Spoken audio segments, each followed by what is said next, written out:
काबा मक्का के मरकज में मौजूद वो सियाह इमारत जिसे हम अमन और ईमान की अलामत समझते हैं। लेकिन क्या आप जानते हैं कि इस मुकद्दस दीवार ने तारीख में इतना खून देखा है जितना शायद किसी कैले ने भी नहीं देखा। ये वाकया सिर्फ एक मर्तबा का नहीं था। तारीख गवाह है कि काबा पर एक नहीं बल्कि 5 बड़े हमले हुए और सबसे हैरत अंगेज हकीकत ये है कि उनमें से ज्यादातर हमले किसी बाहर के दुश्मन ने नहीं बल्कि खुद मुसलमानों ने किए।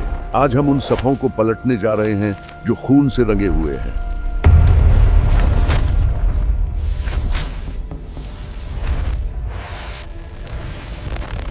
500 दहशतगर्दों का कब्जा, एक झूठा मेहदी जिसने दुनिया को हिलाकर रख दिया, और वो दौर जब काबा की दीवारों पर आग के गोले बरसाए गए। हम उन राजों को जानेंगे जो इंसान के दिल की धड़कन और कायनात के घूमने से जुड़ते हैं। ये कहानी सिर्फ पत्थरों की नहीं बल्कि उस इम्तिहान की है जिससे ये मुकद्दस घर बार बार गुजरा। तो चलिए तारीख के उस दौर की तरफ चलते हैं जहां से ये सब शुरू हुआ। काबा की तारीख हजरत इब्राहिम अलैहिस्सलाम से भी पुरानी है। इस्लामी रिवायत के मुताबिक इसे सबसे पहले हजरत आदम अलैहिस्सलाम ने तामीर किया, बिल्कुल उसी तरह जैसे आसमान में फरिश्तों का घर बैतुल मामूर है। लेकिन हजरत नूह अलैहिस्सलाम के द्वार में आने वाले अजीम सैलाब ने इसे रेत के नीचे दफन कर दिया।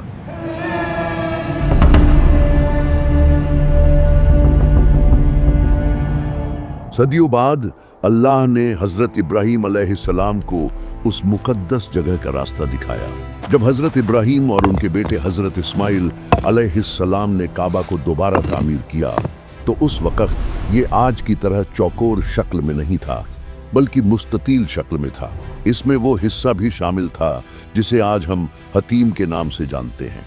हजरत जिब्राइल अलैहिस्सलाम जन्नत से एक सफेद पत्थर लाए, हजर अस्वद, जो इंसानों के गुनाहों को अपने अंदर जज्ब करते करते स्याह हो गया। साल 570 ईस्वी, यही वो साल था जब नबी मोहम्मद सल्लल्लाहु अलैहि वसल्लम पैदा हुए। यमन का एक ईसाई बादशाह अब्रहा काबा की शोहरत से जलता था। उसने यमन में एक शानदार गिरजाघर अल-कुल्लैस तामीर करवाया ताकि लोग मक्का छोड़कर वहां आए। लेकिन जब एक अरबी ने गुस्से में उस गिरजाघर की बेहुरमती कर दी तो अब्रहा ने कसम खा ली कि वो काबा को ईंट ईंट करके गिरा देगा। वो 60,000 फौजियों और जंगली हाथियों के साथ मक्का की तरफ बढ़ा। अरबों ने पहले कभी हाथी नहीं देखे थे। उनके घोड़े इन अजीम जानवरों को देखकर घबरा गए। मक्का के सरदार और नबी सल्लल्लाहु अलैहि वसल्लम के दादा अब्दुल मुत्तलिब ने इस मौके पर एक तारीखी बात कही। जब अब्रहा ने उनसे पूछा कि तुम्हें काबा की फिक्र नहीं सिर्फ अपने ऊँटों की परवाह है, तो उन्होंने जवाब दिया, मैं ऊँटों का मालिक हूँ, इसलिए उन्हें लेने आया हूँ, और इस घर का भी एक मालिक है, वो खुद इसकी हिफाजत करेगा। फिर वही हुआ जिसका जिक्र कुरान में मिलता है। जब हाथियों ने काबा की तरफ बढ़ना चाहा, वो बैठ गए। आसमान से अबाबील परिंदों के झुंड आए और उन्होंने पकी हुई मिट्टी के पत्थर बरसाए। ये पत्थर अब्रहा की अजीम फौज को भूसे की तरह उड़ा ले गए। अल्लाह ने अपने घर की हिफाजत फरमा ली। अब्रहा नाकाम रहा, लेकिन काबा पर अगला बड़ा हमला किसी बाहर के दुश्मन ने नहीं बल्कि एक मुसलमान हुक्मरान ने किया। करबला में इमाम हुसैन रज़ियल्लाहु ताला अन्हु और नबी सल्लल्लाहु अलैहि वसल्लम के घराने की शहादत के बाद भी यजीद का जुल्म रुक न सका। जब मदीना के लोगों ने यजीद के खिलाफ बगावत की तो उसने अपनी फौज रवाना कर दी। 3 दिन तक मदीना में कत्ल घारत और लूट मार होती रही, जिसे तारीख में वाक़या-ए हर्रा के नाम से याद किया जाता है। बहुत से लोग जान बचाकर मक्का भाग आए, जहां एक बहादुर सहाबी अब्दुल्लाह बिन जुबैर रज़ियल्लाहु ताला अन्हु यजीद के मुकाबले में खड़े थे। यजीद की फौज ने मक्का का मुहासरा कर लिया। जब तलवारों से बात न बनी तो पहाड़ों पर मंजनीक लगाई गई और काबा पर आग के गोले बरसाना शुरू कर दिए गए। तारीख में पहली मर्तबा काबा में आग लगी। उसका गिलाफ जल गया, लकड़ी की छत राख हो गई और हजरे अस्वद गर्मी की वजह से 3 टुकड़ों में टूट गया। अब्दुल्लाह बिन जुबैर रज़ियल्लाहु ताला अन्हु ने फौरन काबा की मरम्मत नहीं करवाई। उन्होंने उसे उसी हालत में रहने दिया ताकि हज पर आने वाले लोग अपनी आंखों से देख सके कि यजीद ने अल्लाह के घर के साथ क्या किया। लेकिन अल्लाह का इंसाफ देखिए, काबा जलने के चंद दिन बाद ही यजीद मर गया और उसकी फौज वापस लौट गई। इसके बाद अब्दुल्लाह बिन जुबैर रज़ियल्लाहु ताला अन्हु ने काबा को दोबारा तामीर करवाया, बिल्कुल उसी तरह जैसे नबी सल्लल्लाहु अलैहि वसल्लम चाहते थे 2 दरवाजों के साथ और हतीम को शामिल करके मुस्ततील शक्ल में।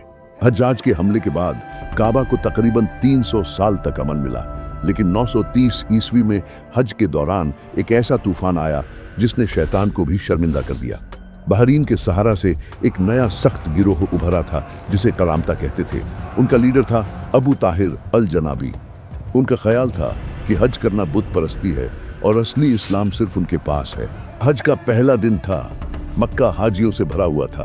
तभी अबू ताहिर अपनी फौज के साथ दाखिल हुआ। उसने पहले अमन का वादा किया, लेकिन जैसे ही वह हरम शरीफ में पहुंचा तो उसने तलवार निकाल ली। उस दिन मक्का ने जो मंजर देखा वह तारीख का सबसे तकलीफदेह मंजर था। करामता के सिपाहियों ने तवाफ करते निहत्थे हाजियों को काटना शुरू कर दिया। तारीखदान लिखते हैं कि उस दिन 30,000 मुसलमान मारे गए। हरम का सफेद संगे मरमर बिल्कुल लाल हो गया था। अबू ताहिर नशे की हालत में घोड़े पर बैठकर काबा के दरवाजे के पास गया और चीखा, मैं अल्लाह हूँ, वह पैदा करता है और मैं मारता हूँ। तुम्हारे अबाबील परिंदे कहाँ हैं? उनसे कहो तुम्हें बचाने आए। उनकी जालिमाना हरकत यही नहीं रुकी। उन्होंने शहीद हाजियों की लाशें मुकद्दस जमजम के कुएं में फेंक दी ताकि उसका पानी हमेशा नापाक हो जाए। उन्होंने काबा का गिलाफ फाड़ दिया और उसे अपने साथियों में बांट दिया। लेकिन सबसे बड़ा तौहीन अभी बाकी था। अबू ताहिर ने अपनी भारी गदे से हजरे अस्वद काला पत्थर पर वार किया। पत्थर दीवार से अलग हो गया और टूट गया। वह उस मुकद्दस पत्थर को अपने साथ अपनी राजधानी अल अहसा बहरीन ले गया। सोचें, 22 साल, पूरे 22 साल तक काबा के उस कोने में सिर्फ एक खाली गड्ढा था। लोग हज करने आते और उस खाली जगह को रोते हुए चूमते जहां कभी पत्थर था। अब्बासी खलीफा ने पत्थर वापस लेने के लिए 50,000 दीनार की पेशकश की, लेकिन अबू ताहिर ने इनकार कर दिया। आखिरकार 922 ईस्वी में जब करामता कमजोर हो गए तो उन्होंने पत्थर वापस किया। लेकिन कैसे? उन्होंने उसे इराक की एक मस्जिद में बोरी में फेंक दिया जिसके साथ एक चिट्ठी थी। हुक्म से हमने लिया था और हुक्म से ही वापस कर रहे हैं। जब ये वापस मिला तो ये कई टुकड़ों में था, जिसे बाद में चांदी के फ्रेम में जोड़ा गया, वही फ्रेम जो आज आप देखते हैं। सदियां गुजर गईं, तलवारों की जगह बंदूकें ले आईं और फिर आया वह साल जिसने पूरी इस्लामी दुनिया को हिला दिया, 1929। हिजरी कैलेंडर के मुताबिक यह नई सदी का पहला दिन था। मक्का की ग्रैंड मस्जिद में 50,000 से ज्यादा नमाजी फज्र की नमाज के लिए जमा थे। इमाम साहब माइक पर कुरान की आयतें पढ़ रहे थे। किसी को अंदाजा नहीं था कि सफों के दरमियान कुछ लोग कफन ओढ़े बैठे हैं, लेकिन उन कफनों में लाशें नहीं बल्कि मशीन गनें और राइफलें छुपी थीं। जैसे ही नमाज खत्म हुई, एक लंबा और खौफनाक शख्स खड़ा हुआ। उसका नाम था जयमाम अल उतैबी। उसने माइक छीना और ऐलान किया, मेहदी आ गया है। जयमाम, जो सऊदी नेशनल गार्ड का साबिकत फौजी था, अपने 500 साथियों के साथ पूरी तैयारी से आया था। उसने अपने साले मोहम्मद अब्दुल्लाह अल कहतानी को इमाम मेहदी करार दे दिया। उसका दावा था कि क़यामत आ गई है और अब सऊदी बादशाहत का खात्मा होगा। देखते ही देखते मुकद्दस हरम एक किले में बदल गया। जयमा के स्नाइपर्स ने ऊंची मीनारों पर मोर्चा संभाल लिया। दरवाजों को जंजीरों से बंद कर दिया गया। हजारों नमाजी अंदर कैद हो गए। जो पुलिस वाले वहां लाठियों के साथ तैनात थे, उन्हें गोलियों से मार दिया गया। बाहर दुनिया को कुछ समझ नहीं आ रहा था। सऊदी हुकूमत ने फोन लाइनें काट दी थी। इस खामोशी का फायदा उठाकर एक खौफनाक अफवाह फैल गई। ईरान के आयतुल्लाह खुमैनी ने रेडियो पर कह दिया कि इस हमले के पीछे अमेरिका और इजराइल का हाथ है। यह खबर आग की तरह फैल गई। पाकिस्तान के इस्लामाबाद में गुस्से वाले लोगों की भीड़ ने अमेरिकी सफारत खाने पर हमला कर दिया और उसे आग लगा दी। लीबिया में भी यही हुआ। अमेरिका हैरान था क्योंकि इस हमले से उनका कोई ताल्लुक नहीं था। यह हमला तो खुद एक सख्त गिरोह ने किया था। सऊदी अरब के लिए यह जिंदा रहने का संकट था। काबा के अंदर खून बहाना इस्लाम में हराम है। फौज अंदर नहीं जा सकती थी और अंदर बैठे दहशतगर्द हरम की पाकीज़गी की आड़ में महफूज थे। अब सऊदी बादशाह के पास सिर्फ एक रास्ता बचा था, ताकत का इस्तेमाल। लेकिन क्या अल्लाह के घर में टैंक और तोपें चलाना जायज़ था? उल्मा से फतवा मांगा गया और फिर तैयारी हुई उस ऑपरेशन की।